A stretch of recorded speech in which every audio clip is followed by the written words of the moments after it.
George DiGianni, Train Station Fitness Show. Next to me, Dr. Jeremy Webster and also Morris Brosette, Coach Mo.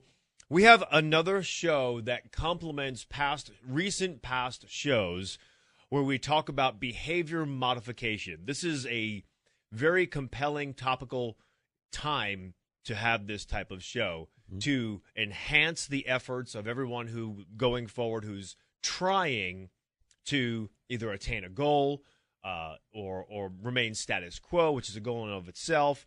New Year's resolutions are coming up, and just all of that. How do we maintain that? How do we self-govern without becoming anxious, without feeling guilty, without feeling shame?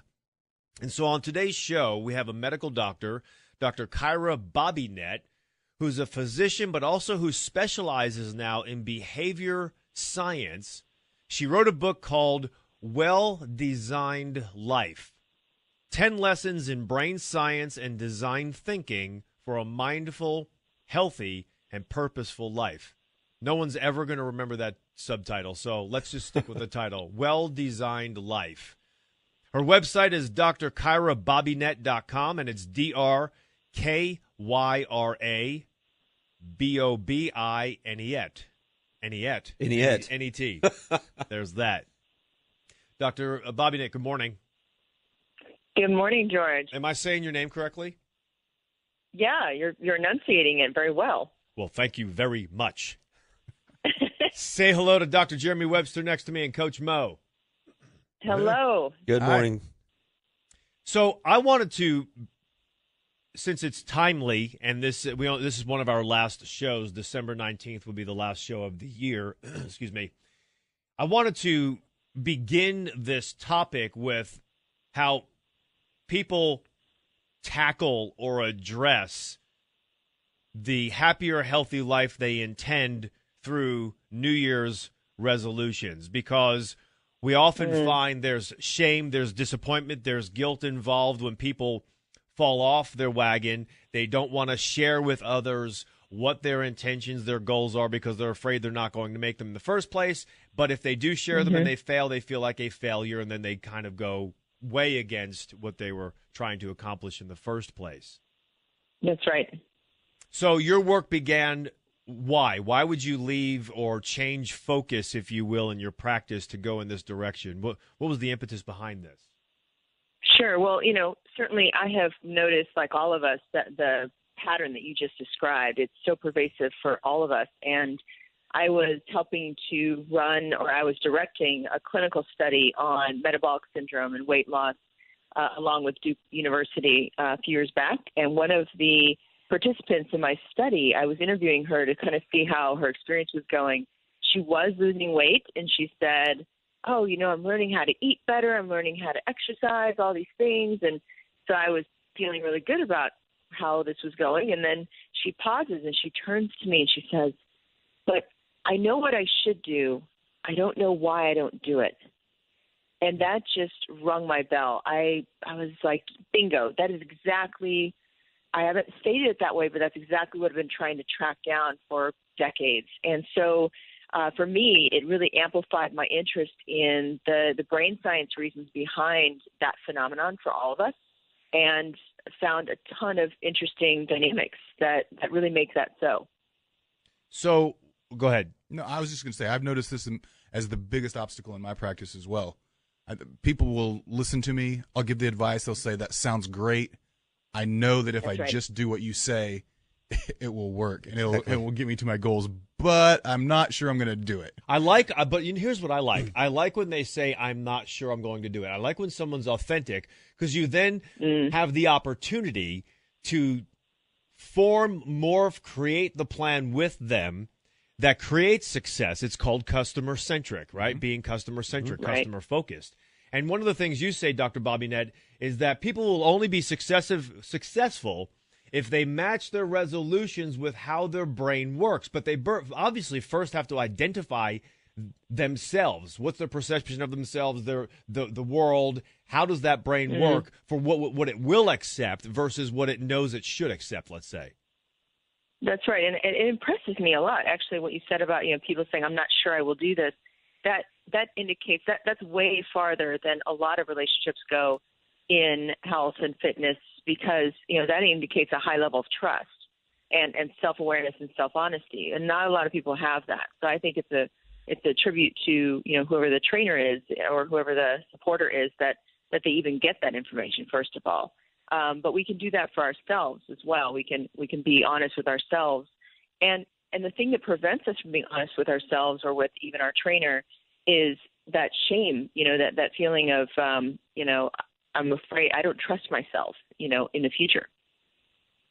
So I suspect when you talk about trust, the person who hires a coach, a trainer, they must have to have a place of trust and vulnerability with them, to be honest, as well, because if they don't, they're more apt to lie about their food for the week or their exercise and so on. So you can't have the trainer who's yelling at them and pushing them and intimidating them, which some may like when it comes to workouts, but it might be a different dynamic. Mo, you would know this better than me, being coaching not only as training, but coaching is in the nutrition world. And I suspect that there's a different dynamic when you're sitting there and taking someone through the strength training aspect compared to now sitting with them in an office or in their home or whatever. It's a different atmosphere, right? And you're Absolutely. talking about food and habits. Yeah. And I found that if I go to someone's home or in that initial conversation, you really have to be customer centric, but you have to be empathetic and you have to make eye contact. There's a lot of psychological things that go into that first initial conversation to enable them to trust you, to break down that wall, right? Because it's so easy for someone to come into the gym and you take them through a 45 or 50-minute workout, right? They just mindlessly go through it. But when you sit down and make them think about why they're making those choices or why they're not making those choices, it poses a question to them, but it also makes them, I've found that I've literally seen the light turn on in people's eyes when they're like, I've never thought of it that way. Right. So she's getting into the psychology of this. That's what we do. That's what I do when I coach someone with nutrition or with a goal. Okay, well, let's talk about why you're not going to do this. But do you find that there's sometimes resistance? Absolutely. But and that's the thing. I offer my opinion and I offer the ability to talk about it, and I don't push it. If you're not ready for it, right? Cool. We're not going to talk about it right now, but just know that this is something that we need to address if you want to reach your goal. So Dr. Bobinet says that we unconsciously hold a narrative of who we think we are. It's the story of, quote, me, quote, that dictates everything we do or don't do in life. So expand upon that. Yeah, exactly. So that was one of the first things I really galvanized in my research was, there's an area in the prefrontal cortex, which is the forehead area of your brain, that essentially holds this narrative of who I think I am. And so it's my first name's Kyra. So it's who Kyra is not, the story of me. And it's kind of a filter for everything we do or don't do. This is me. That's not me. Think about shopping. If you buy an outfit, if you buy some workout pants or those kinds of things, that you're only buying things that make you feel like you. And so if I gain a tremendous amount of weight, then I don't feel like me anymore. And I suffer. If I'm larger and I lose a bunch of weight, then I also don't feel like me because my me center kind of freaks out and it's like, that's not me. I'm not the thin person. I'm not the athlete. So there's these kind of unconscious and even secret self-images. And so, when you have somebody who is comfortable with or even likes a trainer that's screaming at them and yelling at them, I had a patient or a person that I was talking to about their behavior who he really loved wine and had gained weight around his midsection because he had some injuries that prevented him from working out at the level that he used to. And so he gained kind of a gut, and then, he had a self-image as, wait a minute, I was the guy in high school who had the six-pack, so the six-pack high school guy was fighting with I'm a wine connoisseur guy, and he had, purchase a trainer, some training sessions to help him get back to that six-pack, high school guy. And what he found was that he didn't like a trainer who was wimpy or who was, compassionate or those kinds of things. He wanted somebody who screamed at him like his high school football coach. And so there's all kinds of ways which we are matching what's the story of me in my head with our choices. I was recently talking with someone who is the head of a platoon for some of our military, and he is struggling with some of the soldiers who are not as fit as they need to be, and I guess it creates marks against them, and it can cause some trouble for them. They're not as fit, they're not as motivated as the younger guys. And so with that said, I wonder, can life's disappointments also change our motivation from once driven to now lazy? Or is it mostly about us taking on more responsibility? You're a kid, you're motivated, you don't have much responsibility. Then you become an adult and you have a job, you have a family, you have a wife, you're the provider. And is that more of the issue, or is it just all of it in a melting pot? Well, it's kind of like waves on the ocean, right? So at any given point, I might have a peak wave of, family person if my kid is sick, and that bumps my workout for that day, But I do have the self-image of a person who exercises or who is an athlete, those kinds of things. So it kind of turns on and off depending on what's the strongest, most compelling motivation to do a certain thing at a certain time. It seems to me that when we are trying to identify with not only who we are, we must identify with our what's the carrot? What's going to motivate us most that year maybe? Maybe it's that week, but for some people maybe it's just that year. And whatever motivates you that year is what you use as fuel to be successful in your health and wellness program. Because I think that tends to change all of the time. If we keep it the same, then we become bored. We need more stimulus.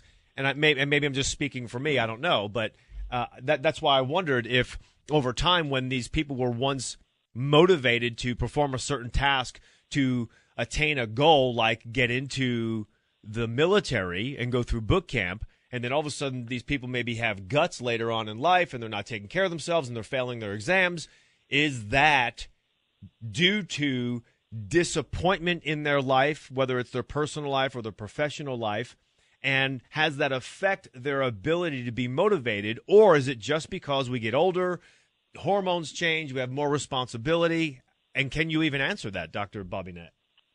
Yeah, I mean, I think it's a couple of things. There's definitely a hierarchy of self-image within that person. So whereas when they were younger and it was easier and it wasn't as much work and they got results quicker with their bodies doing the same workout, there's certainly, time works against them. And it's not as easy to get the same results, or maybe they got injured, or maybe they got busy, like you said. And so, the hierarchy is that, I am now getting recognized for not being fit. I'm getting recognized for my mind or my expertise or those kinds of things later on in life. And the self-image of a fit, healthy, person who's svelte drops down on the list. I'm not as motivated to do that because the feedback loop with my body is that it's not, achieving easy, positive feedback.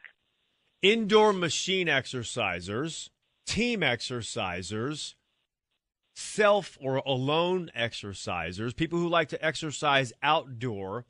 There are different ways of exercising and different things we're attracted to. What makes us attracted to this type of exercising, whether it's in a team environment, outside, inside, or alone? We'll find out more from Dr. Kyra Bobinet coming up next.